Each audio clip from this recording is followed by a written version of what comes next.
উত্তর কলকাতার প্রতিটা গলিতে ছড়িয়ে আছে ইতিহাস। আর আজ তাই মানিকতলার ভিড় পেরিয়ে আমরা এসে পৌঁছেছি আরেক ইতিহাসের খোঁজে, পার্শ্বনাথ জৈন মন্দির। 1867 সালে বদ্রীদাস বাহাদুরের তৈরি এই মন্দির ধর্মের গণ্ডি পেরিয়ে ঔপনিবেশিক কলকাতার এক জীবন্ত দলিল রূপে আজও সদম্বে দাঁড়িয়ে। মারওয়ারি আর গুজরাটি ব্যবসায়ীরা যখন এই শহরে এসে নিজেদের জায়গা বানাচ্ছিলেন, তখনই তারা গড়ে তুলেছিলেন এমনই এক স্থাপত্য যেখানে ইউরোপীয় কাচের কাজ, রাজস্থানী শৈলী আর জৈন নান্দনিকতা একসঙ্গে মিলেমিশে এক হয়ে যায়। রঙিন কাচের মোজাইক রোদে ঝলসে ওঠে, মার্বেলের পথ বাগানের ভিতর ঘুরে যায়, ফোয়ারার পাশে পুকুরে মাছ খেলা করে, আর মাথার উপর ঝলমল করে ওঠে 101 ঝাড়ের বাতি। এ যেন এক অজানা অপার্থিব সৌন্দর্য।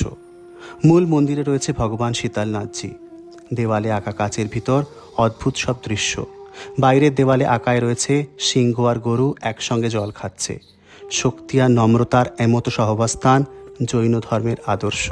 পাশে আরও 3 মন্দির, চন্দ্রপ্রভু, মহাবীর আর দাদাবাড়ি।